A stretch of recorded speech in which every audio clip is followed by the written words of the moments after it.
Without further ado, I'm going to bring on our keynote speaker. I'm going to get the name right. We just say Harsh, right? For people who know him, it's Harsh. So you can say it just Harsh. But the full name is Nagaraja Harshadeep. And he is with the World Bank. He is the lead environmental specialist and global lead for disruptive technology. And earlier this year, we were so fortunate enough to be able to write a report for the World Bank, TMA BlueTech, that is actually meant to be distributed to island nations, smaller nations, to help them understand what is the blue economy. You know, we don't need to go into all of the depths of what it is, but just on a surface level, what does it mean? And how can you use it to build your own blue economies and blue jobs and sustainable technologies that really advance your own countries in a field that is growing and has all the potential in the world just because of the critical water and water issues that we face increasingly as we move forward. So I'd like to introduce Harsh for the keynote. Thank you, Harsh.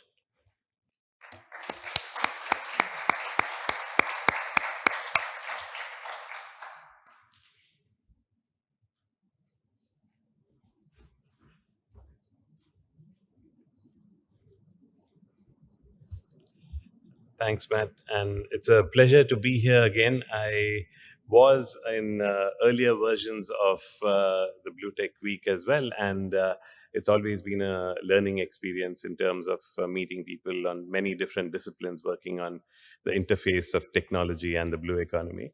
So, what I'll try to do today is to do a really challenging effort, which is to talk a little bit about the blue economy, technology, and sustainable development, all of which are hard to define, each of those three terms. And this is something where I'll also give a flavor of the types of things that we're doing at the bank. And we've been fortunate to also partner with TMA on some of this work as well going ahead. So first, on the sustainable development, I think we all know that people are trying to make sense of what this fuzzy concept means and to try and see if we can get some idea about the goals that we are all aiming towards. But on the blue economy, the idea is within the sustainable development context, it's not just related to something like goal 6 on water or something on looking at life below water or other aspects here, but it really is something that goes across a lot of these different sustainability objectives that we have. And especially if we look at a map of the world, not just in a typical land based systems, but looking at the EEZs and so on for the world, we'll see that there's a lot of areas that countries have under their jurisdiction that are reasonable, not really well planned or well thought of in terms of how they could contribute towards the national development goals that they all have. And so that's one of the big thrusts in the part of the bank where I sit, which is the environment, natural resources, and the blue economy global practice, as it's called there. And what we are trying to do there, and also working with other practices like water and so on, to try and see how we can help the developing world to get a flavor of some of the things that you've been probably discussing here for the last few days as well, in terms of how technology can be brought to bear in terms of helping manage these systems better. And we all have a bunch of different things that seem to be going well, and we look at how the blue economy is contributing to the world economic, environmental, and social goals that we have, from the point of view of why it's important, because a lot of people live near the coast, because there's a lot of these it could provide a lot of energy, it could provide what you're going to be discussing today, a lot of sustainable transport opportunities. Almost all the goods are go via sea one way or the other when it's traded and so on. And also the fact that it's the seventh or eighth, depending on who you ask, largest economy of the world, if you look at it just at at the overall level. And also, it could play a major role on the climate mitigation and adaptation side of things.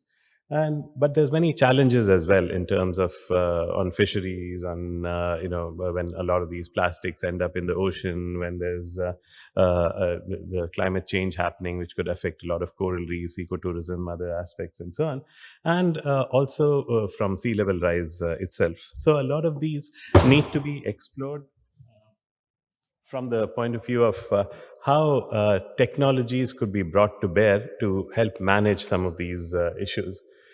In the blue economy, one of the ways we've tried to pigeonhole this into a few boxes, because it's very hard when people have 20 types of blue economy sectors that are out there, is at the bank we've been trying to see if we could group them into four big areas. One is on the whole fisheries and aquaculture side, both natural fisheries and aquaculture.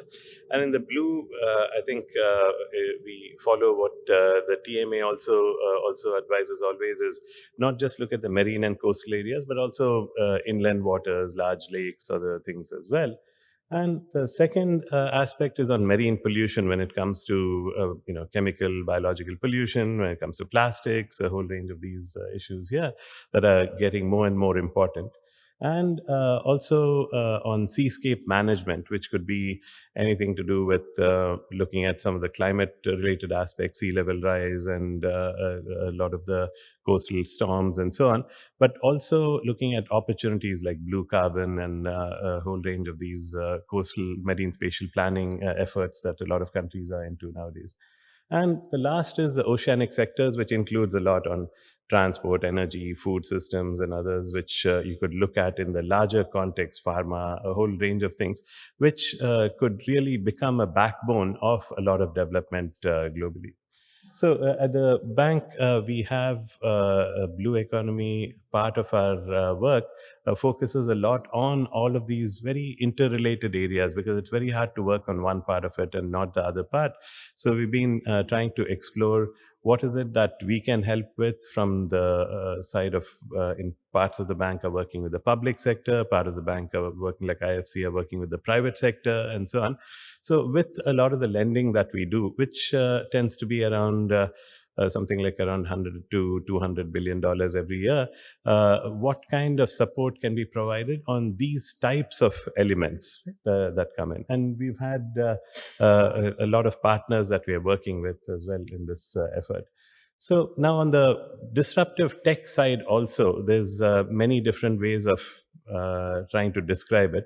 But given that we can only usually keep 3 to 5 things in our head, we've tried to group them into three big categories. One is technologies that are there from the point of view of disrupting the data value chain, where you're looking at new ways to collect data from sensors or from Earth observation or from apps and people and so on.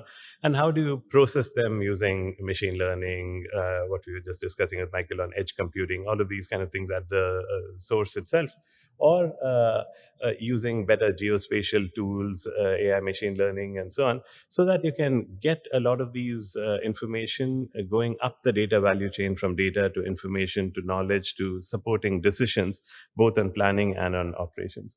The second is in terms of making things in new ways. So this is, for example, trying to do everything from 3D printed aspects to looking at robotics, automation, a lot of what you'll be discussing later today as well.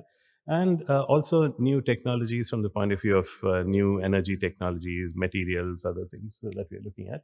And the third type of disruption is new ways to get stakeholders to discuss with each other, and finding ways in which people can explore how to interact on global platforms of different types.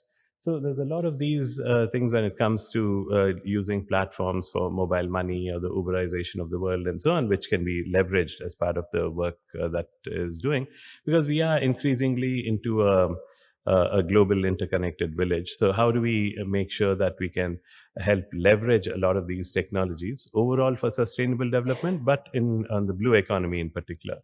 So moving up the data value chain, if you just look at a couple of examples of that, what's really changed in the world today is what we used to do before, which is to computerize lots of things, because unfortunately in the parts of the world where we work, a lot of the data is still managed in ways in which it looks like the only digestion of that data is by termites and not people.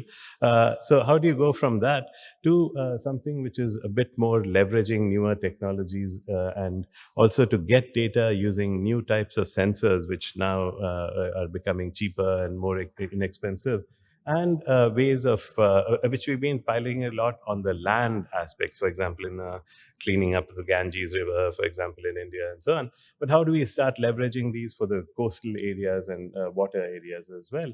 And other things such as how do we get communities better involved with these kinds of tools, so it doesn't just remain at some creamy layer of the government, but everybody can start using a lot of these tools to get a better sense of what their environment looks like, and to start also leveraging new ways to do surveys online, trying to get, say, potential COVID recovery investment, kind of a universe of possible investments, and so on. And and also looking at uh, Earth observation, which really is the one thing that has changed dramatically over the last few years, in terms of higher and higher resolution, more and more repeat frequency, more accuracy, and so on, to explore aspects of climate, aspects of water resources, hydrology, and land cover, and so on, which has completely changed the way in which we can do a lot of work. And now augmented more and more with drones, as you will see in undoubtedly in the rest of today. So how do you take from the data value chain aspects new ways of collecting data from the bottom up type sources, the top down type sources, saving data from termites and adding it to different modeling tools, so that a lot of these disruptive tech buzzwords can actually be used to help people either to access a lot of this information from whatever device that they're looking at, or in physical settings in terms of operational control rooms and so on. And so some of these, for example, in places like Bangladesh, just to explore, to get a sense of what's been happening. So to leverage for any particular area, how the chars, which are the islands in the stream that they have, how those have been moving in the last 4 or 5 years, right? Just by looking at annual erosion patterns that happen in these systems from high resolution and even free high resolution satellite imagery, because 10 meters is pretty good for these kind of systems. Or even exploring a lot of what's becoming increasingly free data sets from the climate point of view, where you're looking at just monitoring weather using satellites and other sources, and where you can get data on all kinds of aspects that affect the blue economy in these areas. Or to see also, what can be done in terms of trying to explore data that's associated with either temperature in the oceans, or color, or to look at chlorophyll or other types of elements, which can give you a good sense of water quality. So there's lots of group on Earth observation efforts which have been undergoing on these aspects, which we also part of.